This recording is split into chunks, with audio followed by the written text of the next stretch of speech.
Welcome to another X106 Sports Podcast. I am Jacob Blair alongside Sean Nino. Normally Trevor Major joins us. He is not here this week, so it's just Sean and I. Big week of college football. We'll start off with college football here today. We had a nice little playoff picture with those top four teams, and then the last couple weeks that kind of has exploded with the big loss from Oklahoma, so that's where we'll start. What were your sights in that Oklahoma-Iowa State game? Well, I mean, Oklahoma went up early. It was like 14-0 halfway through the first. And I was at the Bearcat game. I was like, okay, whatever. Nothing's going to come of this. And then Iowa State keeps it close. And I'm like, okay, Oklahoma, just pull it out here. And then all of a sudden it's tied like 24-24, 31-31. And then Iowa State takes the lead and they win 38-31. And I mean, this is not a loss you can have if you're Oklahoma. And I mean, this almost certainly pushes you out of playoff talk. Like if this has been like a home loss to like Oklahoma State, that's a lot different than a home loss to Iowa State. Yeah, I think now they need a lot of help the rest of the season, and they're going to have to win out, which is probably going to be difficult the rest of the way with a possibility of 2 Oklahoma State games. They still have to play TCU. That too. And I mean, TCU right now is looked like the best team in the Big 12. So I mean, maybe this is TCU's time to try and get into that top 4, and that would also take some other teams to drop out. But I mean, hey, if you can get in there as the 4th seed, that still counts. Yeah, and Iowa State in the Big 12 is probably going to cause some more issues and cause some more chaos between these teams, because a lot of times we'll see the Big 12 teams beat up on each other, and now there's Iowa State, which seems like a team that they're not going to contend at the top, obviously, but they're going to be a team that is going to challenge TCU, challenge Oklahoma State, and probably cause some more chaos the rest of the season in the Big 12. Yeah, because I know for their homecoming game, they still have to play TCU. This week they play Kansas. Next week they play Oklahoma State, so it's not, they have a few weeks in a row. There are going to be some hard games, but I mean, if they can take one of those, then that completely changes the landscape of the Big 12. Yeah, and then moving on to another, with more of the college football playoff, we saw last week USC go down to Washington State. That kind of blew everything up a little bit. And then another big upset, maybe not a big upset, but an upset this weekend was Michigan State taking down number 7 Michigan 14-10. So that was another team that was still in the college football playoff picture that has a loss this week. And along with USC and Oklahoma, there's now a lot of other teams that are in that race now. Yeah, it's really weird to see. Well, the game was close, which I expected, but the way it was just like pouring rain up there, you couldn't really throw the ball. And so that's why it was 14-10, not just because they have 2 good defenses, but that, I mean, you couldn't throw the ball. You couldn't really do much for most of the game for either team. Yeah, and then another couple games that I kind of have as eye-opener games is number 5 Georgia, routing Vanderbilt 45-14. Although it's Vanderbilt and it is the SEC, that Georgia team looks pretty good right now, and they're going to move probably into that college football playoff picture now inside those top 4 teams. And then Washington there as well in the Pac-12 with USC going down. They kind of control their own destiny in the Pac-12. Yeah, I mean, back to your Georgia point, I mean, they still will have to play Alabama, whether it's in the regular season or in the playoff.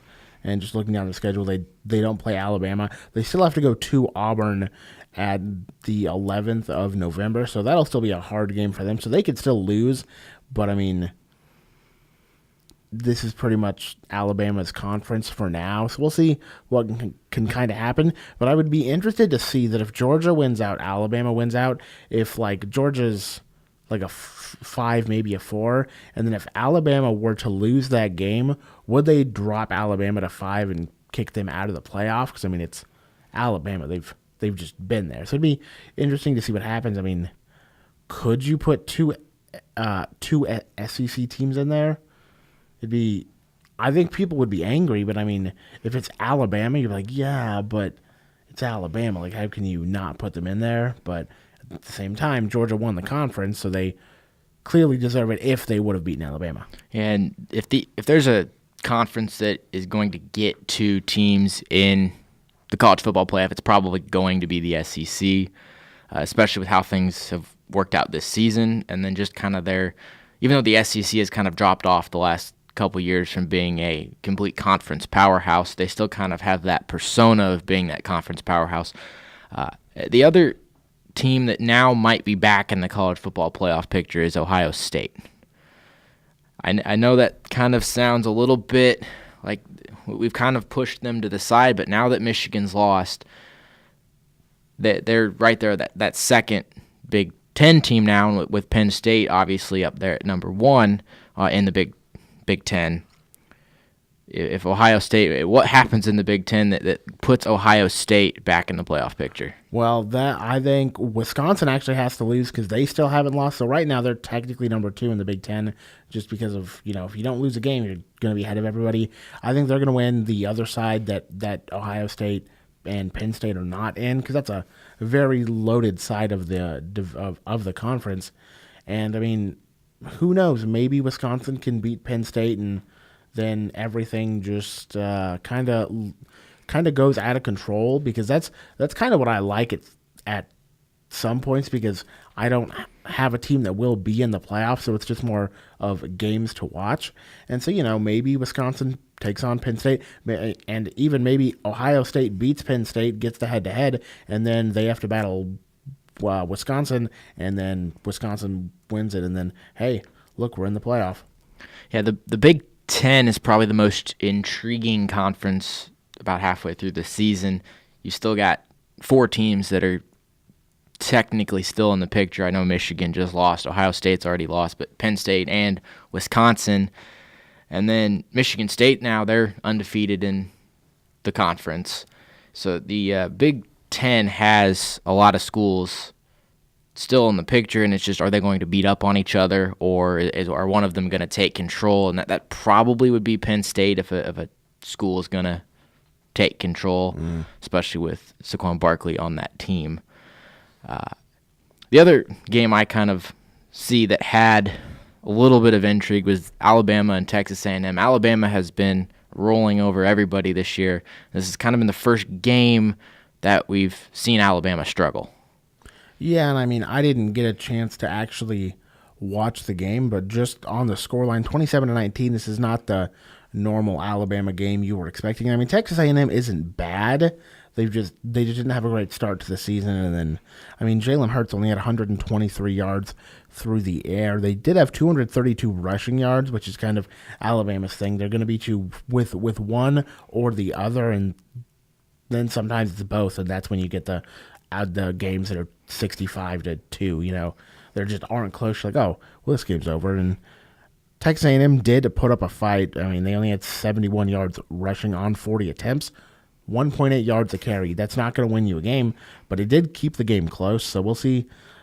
Texas A&M again did get flack earlier on, and I think if they continue to play the way they are now, that they're still going to have their head coach going into next year. Just because, I mean, if you lose to Alabama by 8, I mean, how much more can you ask? I mean, if you're only going to lose by 8 when the previous teams have been losing by 50 to 60 points.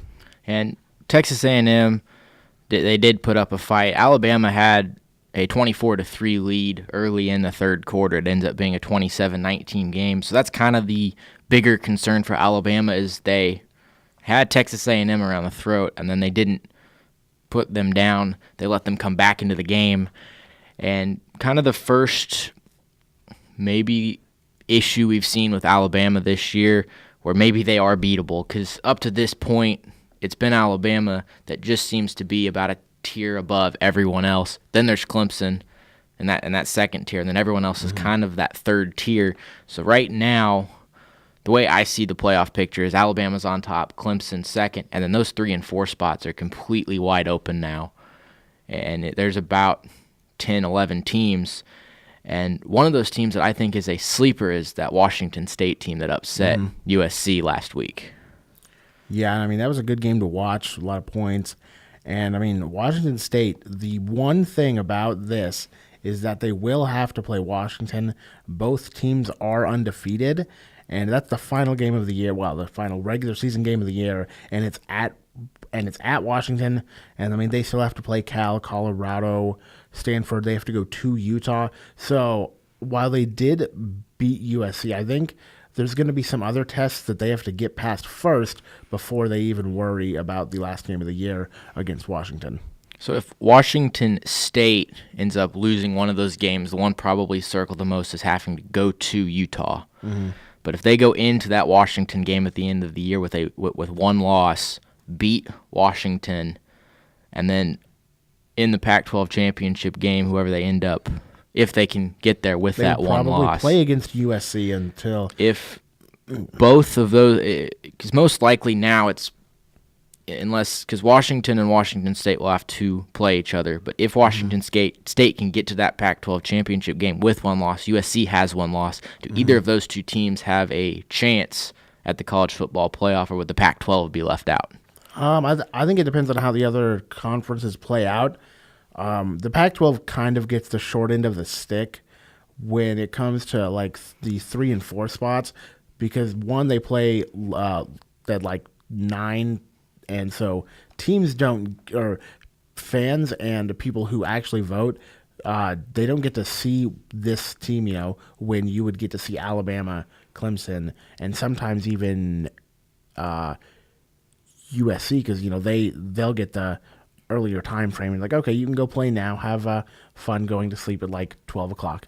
And so I think if either Washington or Washington State were to go undefeated and then do that, then I think they're going to get in.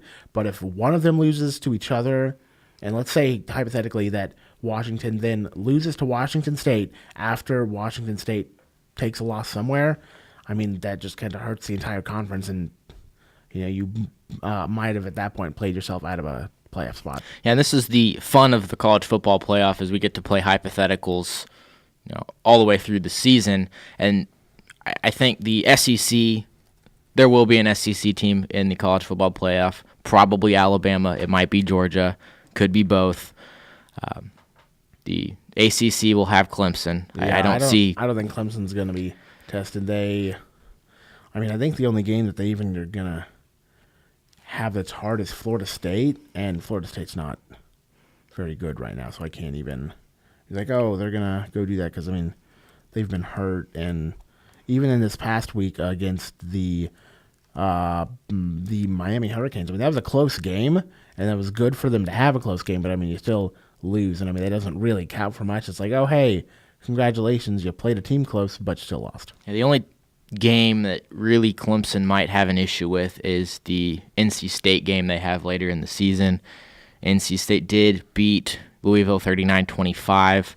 Louisville's now 1-2 in the ACC, so they're probably completely out of it now. I don't think they were ever in the picture, but when they got beat by Clemson, that's pretty much the end of them, because since they're in the same division, that just kind of kills all those hopes. That NC State game later for Clemson, which is Saturday, November 4th, and it's going to be at NC State for Clemson. That is a game that Clemson might struggle with, because NC State's got a decent football team, so that's the one game you kind of worry about for Clemson.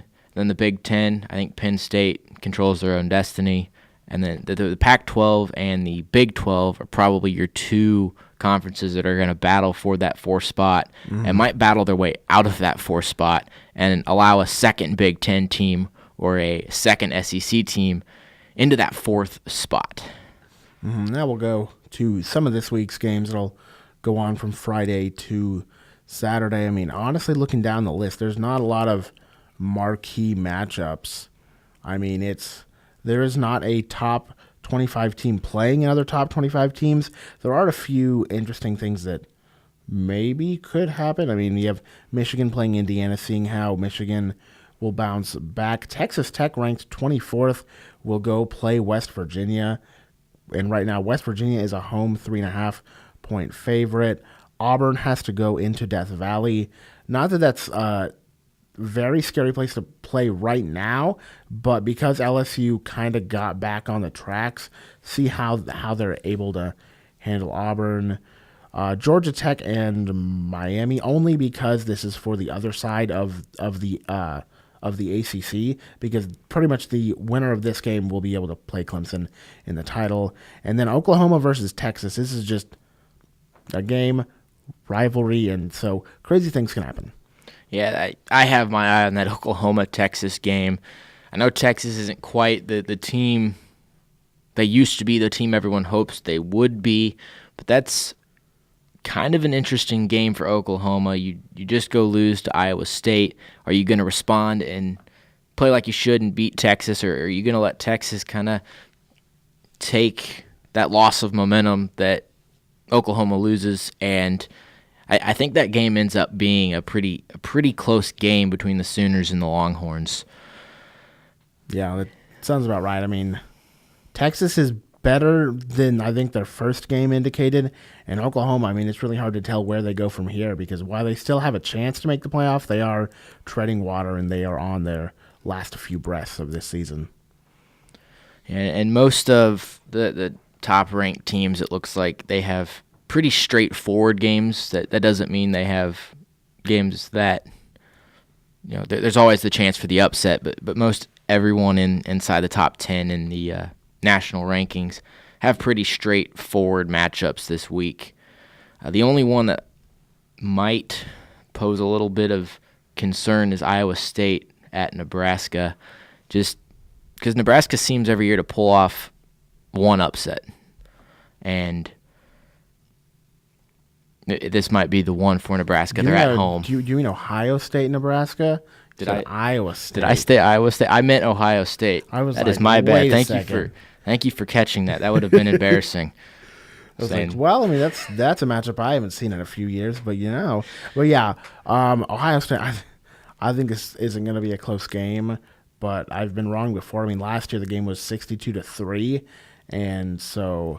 And that seems to be what you get with Nebraska a lot of the times. They'll either come play a team really close, or it's over in the first quarter. And so that's your pretty much around the country college football recap and preview.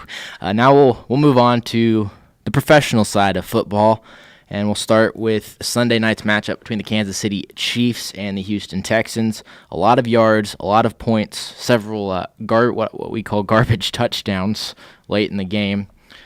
But Alex Smith, to me, has already shown right now through 5 weeks he probably is at the top of the MVP race. He's playing lights out football. But what, Sean? What are some of your takeaways from that game Sunday night? I mean, it was a fun game to watch. The Texans, I thought, with all the defensive stuff that went down, it kind of put a damper to the entire squad.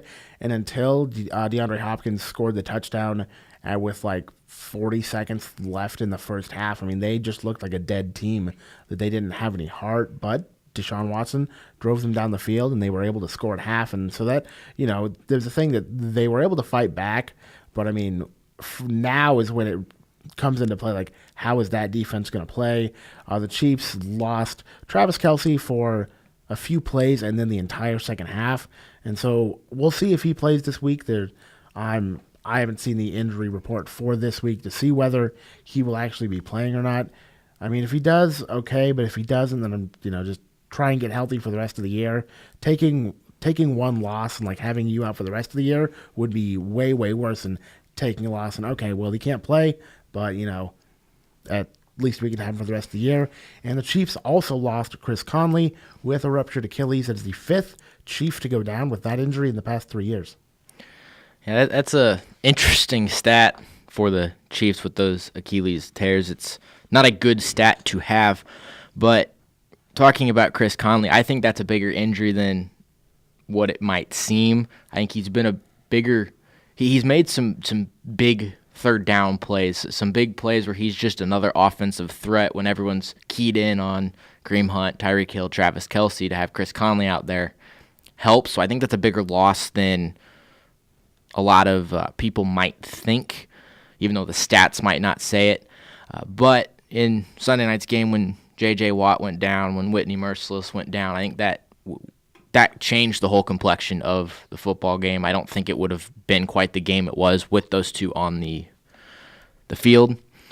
The one thing I like about Kareem Hunt is it didn't seem like he was doing anything all game long, and he still ends up with over 100 yards.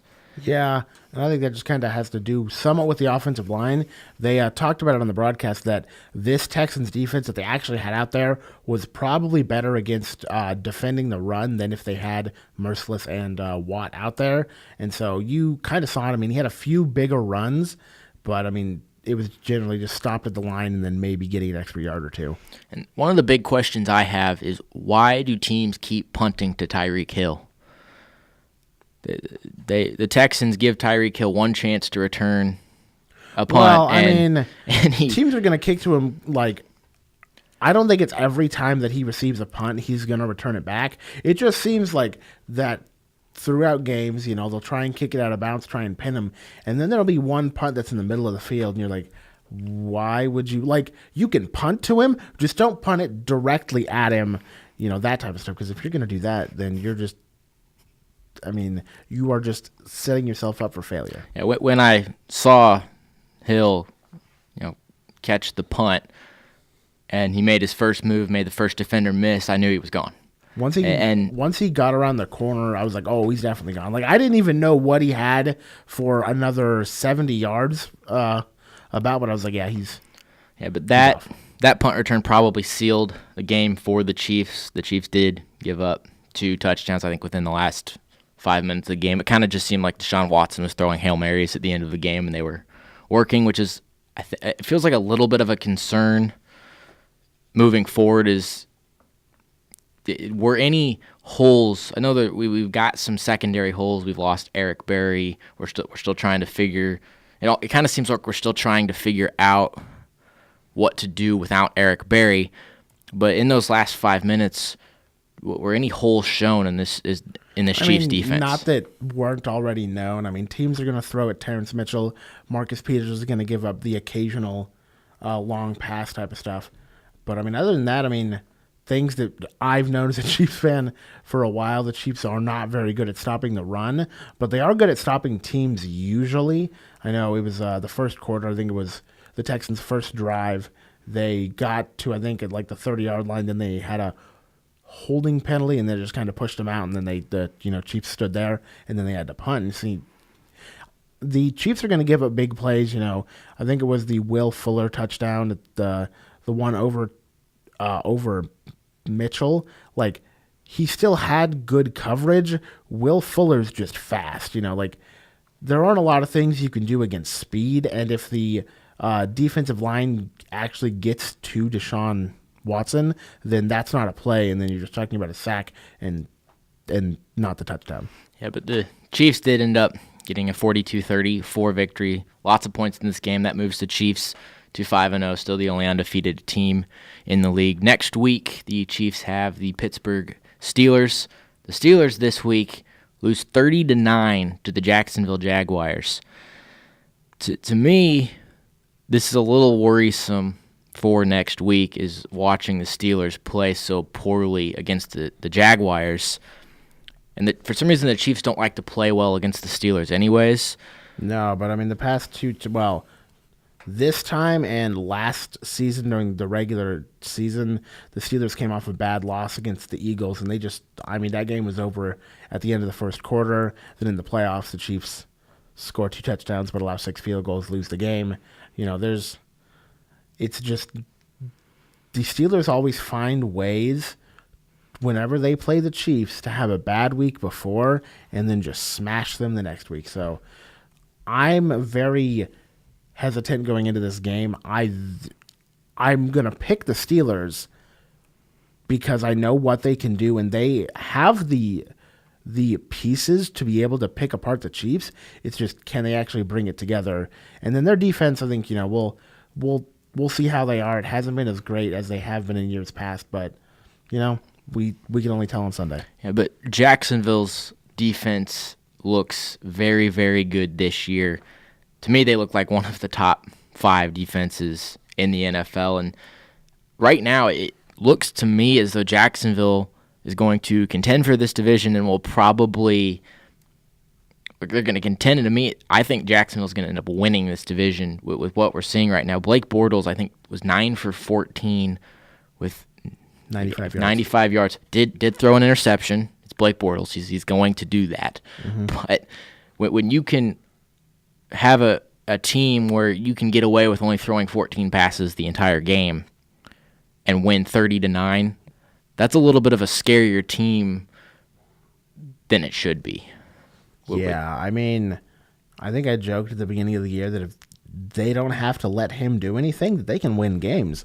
Now, I don't think they're going to be able to have 5 picks per game, but I mean, if you can get 2 or 3, okay, let's just say 1 or 2 per game cause maybe a fumble, and you can have the run game the way it worked last Sunday, then they're going to be able to win games. But if they have to put the ball into Blake Bortles' hands, stuff's just not going to work. And this year we've seen, I think, 3 games where they've just let their defense and Leonard Fournette win the game, where they don't have Blake Bortles do a whole lot. They won those 3 games. And there's 2 games where they needed Blake Bortles and the passing game to do something, and they didn't end up winning those 2 football games. So exactly to your point, Jacksonville, if they can keep the ball out of Blake Bortles' hands, which in this era of the NFL is a weird thing to say, to keep the ball out of your quarterback's hand, but you'll be able to win football games. And now another game this week, the Panthers and the Lions. This was the only game where both teams playing were over 500. There was some games where there were 500 teams playing over 500 teams, but the only game where both teams were over 500. The Panthers got up big into the fourth quarter, and then, of course, here come back the Lions to make it an interesting football game. But are the Panthers close to where they were several years ago, or do they still need some work at 4-1, or are they a legitimate contender right now? I mean, it's hard to say because the games that they've won, their first game was against the 49ers, 23-3. They beat the Bills 9-3. Then they lost to the Saints 34-13. Then they go to the Patriots and to the Lions and win both of those games.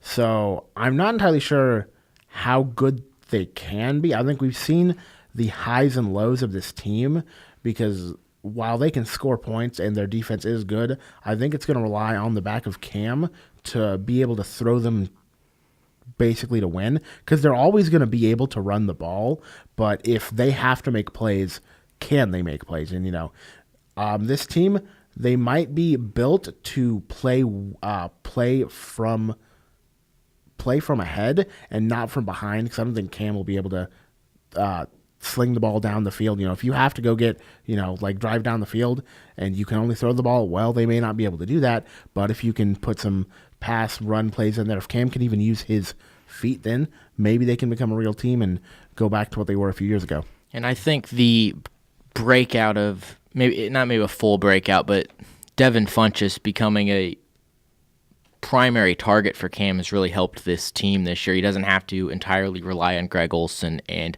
Kelvin Benjamin, especially with Greg Olsen out now. I was like, especially since he's not on there. But I mean, for so many years, Greg Olsen was the primary target for Cam Newton. With him out, the fact that he's now got Devin Funchess, which is who he seems to be looking at a lot, really helps out that Panther offense.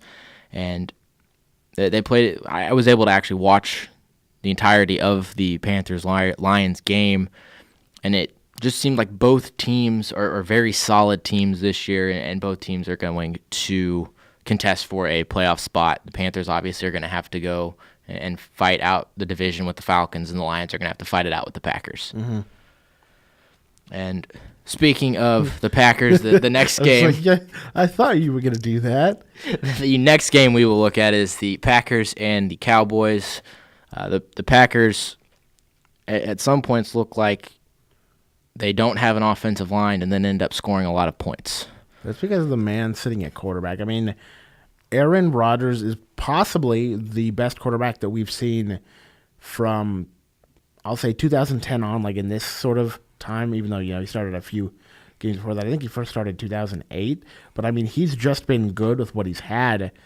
And I mean, they don't really have a defense. As you said, their offensive line is still injured, but they keep winning. And I mean, the Cowboys, I'm not 100% sure where they are right now. While they are at 2-3, I mean, where do they go from here? Because last year they went 13-3, so they've lost as many games now as they did before. And I mean, they still have to play some hard teams.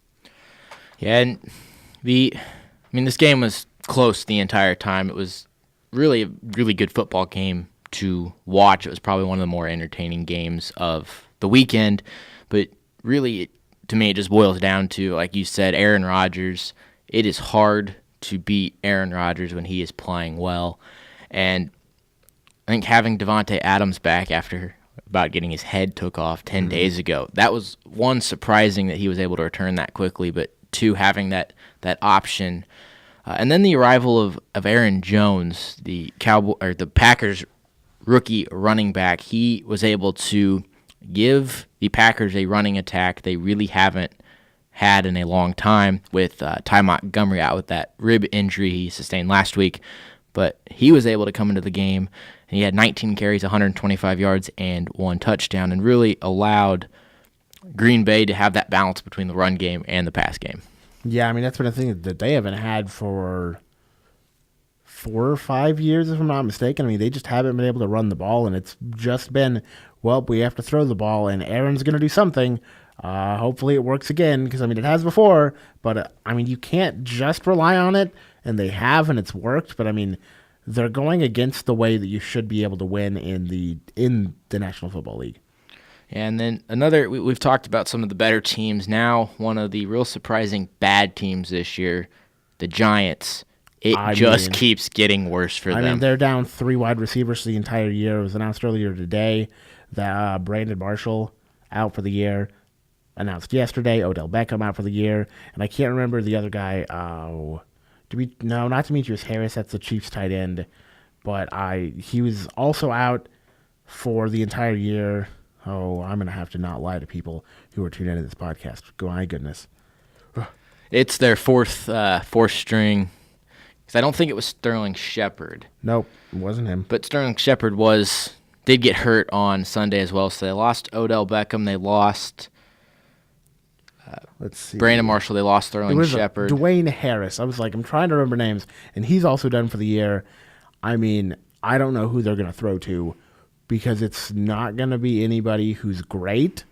And, I mean, I asked Trevor this question earlier, and I was like, could the Giants go 0-16? And he told me no, but I'm just thinking in my head, like, who are they going to beat if you can't run the ball, you can't throw the ball, and Eli is still not getting any younger. So, I mean, how is this team going to win?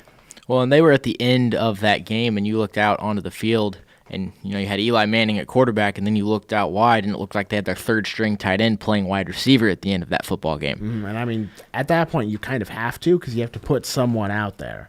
I mean, if you have an backup offensive lineman, well, looks like you get a play today, because we have to have somebody out there.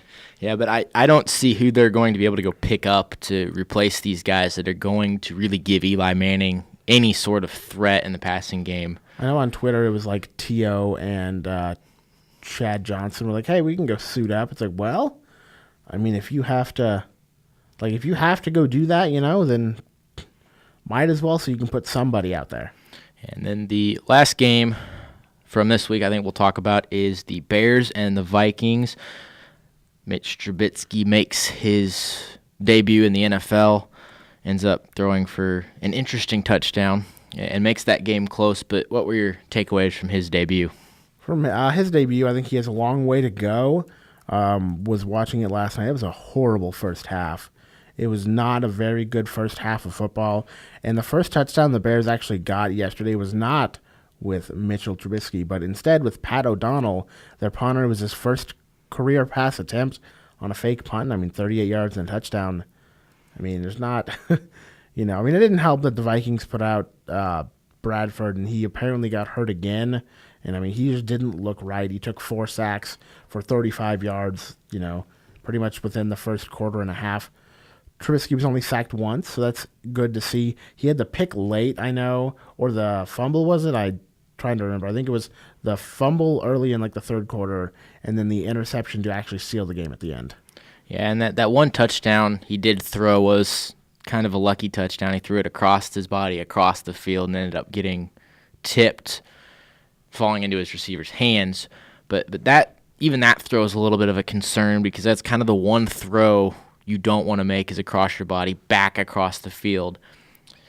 He was able to make that throw because he was scrambling and the defense was, his receivers were getting open. He did have the opening and he left it a little bit short, which is why that ball got tipped.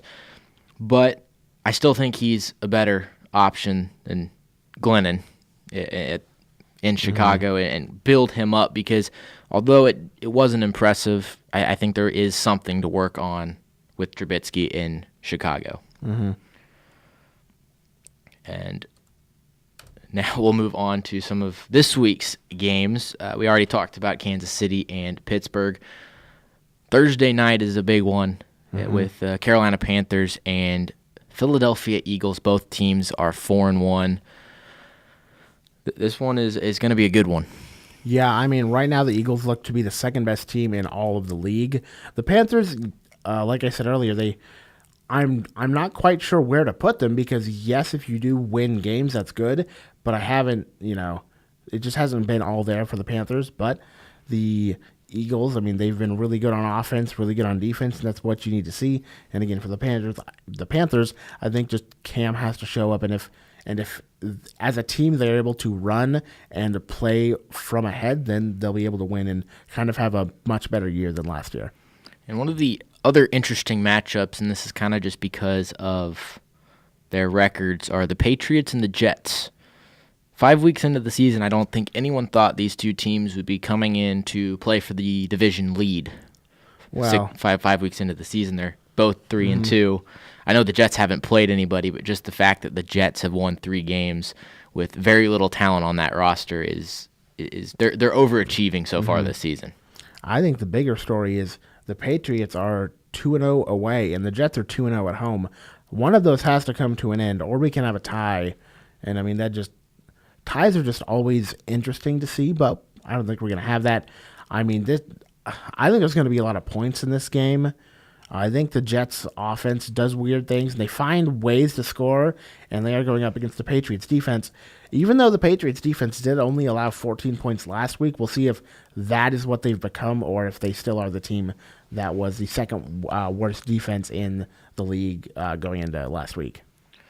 Yeah, and this game has more intrigue than it should. I think the Patriots will maybe not rout the Jets, but it'll be 14, 20 points by the end of the game that the Patriots have on the Jets. But just the fact that both of these teams are 3-2, and then kind of you could throw the Bills in there. They're 3-2 as well. It's a 3-way tie for that division right now. The Patriots, they're still going to come out of that division. I don't think there's any worry there in New England.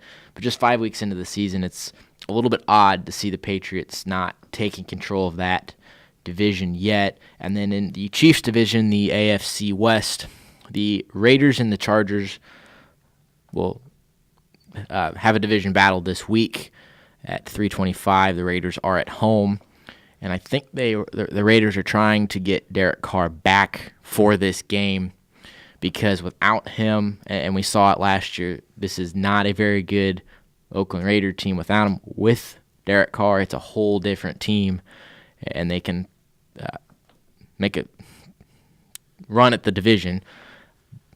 But Raiders, Chargers, without Derek Carr, with Derek Carr, how important is this game for the Raiders? Well, I mean, they are playing the Chargers, so we'll see. I mean, if they lose this game, they go to 2-4, and they'll join the Chargers then at 2-4, and then it's not quite a two-team race with the Chiefs and the Broncos at that point. But I mean, if you drop 4 games, I mean, it's honestly hard to see right now the Chiefs being able to drop 4 games. And that's without the Raiders having played the Chiefs. So, I mean, that would mean the Raiders would have to win both matchups against the Chiefs. And, I mean, if they dropped 1, then they'd be 10-5 at best. And so far, they haven't looked like the offensive powerhouse that they were last year. I'm not quite sure has been this year. I know Amari Cooper hasn't looked like the person he was last year. Crabtree has stepped up. The run game for Oakland hasn't been as good, but I think that's more of a thing that they go to and not their main the main way that the offense rolls. And I mean, then the Chargers, they got a win last week, and it was once again a one possession game, and that they found a way to win. But I mean, I think the Raiders take this, but it also depends on if Derek Carr comes back, which they are saying he will, but it's how effective is he? Because you can't really tell. Because when it first came out, it was like a 2 to 6 week injury. Well, he's back in 1.5 basically. So maybe he comes back and and this team gets to the way they were last year, or they just keep going downhill, and then I wouldn't know what they have to do from there. And maybe other than New England with Tom Brady and Green Bay with Aaron Rodgers, Derek Carr is the most important piece to this Raiders team. And with him, they become a completely different team. They almost seem to just have that leader that they don't have right now, and he just seems to be very important to that team. So it'll be interesting to see if he does come back, even if he's not 100%, just what he does with his presence on the field for this team. And Sean, anything else you see this week that spikes your interest? Well, there are two other games at noon on Sunday of Packers-Vikings. I think that'll be interesting to see who comes into that, because the winner of that game takes a clear lead into the next few weeks. If the Packers win, they will be 5-1, and then the Vikings will be at 3-3. But if the Vikings can take the win at home, then they'll go to 4-2, tying the Pack. Well, depending on what the Lions do as well, then that could be a 3-team race for the NFC North. Or if the Packers win, then it's only a 2-team race, and then the Packers and Vikings will have to play later. And the other game, again, really surprising that it's two teams that are both over 500, and the Rams and the Jaguars. Right now, the Jaguars are a 4-point favorite, which I think is interesting, but it also makes sense because it's the Rams traveling from L.A. to Jacksonville, and those games always do weird things to teams from the West Coast. And, I mean, we'll see how the Rams bounce back from their loss against the Seahawks last week. And Fournette has been he's been a great thing for them. He had 180 yards last week, to see if he could actually run on the Rams instead of the Steelers. So I almost forgot that team. But, that game's at 3:05. Maybe, I mean, this one kind of this game will prove who these teams are, because, the Rams and Jags last year were these teams are bad. Well, right now they're both over 500, and hey, one of these teams is going to be 2 games over 500 after this one. And it's a little bit odd to look at a Rams-Jaguars game and have intrigue in that football game, but like you said, both of these teams are above 500, and one of them will come out at 4-2, and I think whichever team wins this game is a legitimate threat for a playoff spot. Most likely, if the Jaguars are able to win, their 4th seed for winning the AFC South, for the Rams getting a wild card spot at the 6th seed. But just the fact that both of these teams are doing a lot better this year, it's kind of cool to see two teams that have been struggling come together to play a game that actually means something for the playoff race. And I think that about wraps up NFL football. So before we end here, I do want to say that each week Trevor and I make NASCAR picks, and I want to let everyone know that I was right this week. I picked Martin Truex Jr. He brought home the victory. So Trevor isn't here this week to make his NASCAR pick, but does that mean it goes to me? Because I think Trevor would love that. I think we should let Sean make Trevor's NASCAR pick this week. Okay, where are they racing? They are at Talladega Superspeedway. Oh, how many guys are left in the playoff? It is down to the round of 12. There's 2 races left in that round. Martin Truex Jr. with his win last week is the only one that has already advanced to the round of 8. Well, my goodness, this is very interesting now. See, pulling up the standings, I'm gonna pick. No, I would know, because Jimmy is Trevor's guy, so I'm not gonna go with that. And I don't recall him winning. We're gonna go Denny Hamlin. That's a good pick. Sometimes those Toyotas will do good on the super speedways. And being Talladega, we've seen Ricky Stenhouse Jr. already win at Daytona in July, Talladega earlier in the year. This is the one place he's going to have the opportunity to move to the round of 8. So I think Ricky Stenhouse Jr. will pull the upset this week and get the victory at Talladega. That race is probably at 1 o'clock. Probably at 1 o'clock. That's a good way to guess about it, That's about when all the NASCAR day races are, though. Yeah, that's true. Let me just quickly scroll down, looking at the date. It's a 1 o'clock start. 2 there, but 1 here, so it works for me. That will do it for us here on the X106 Sports Podcast, alongside Trevor's gone. Alongside Sean Eno, I am Jacob Blair, and thanks for listening.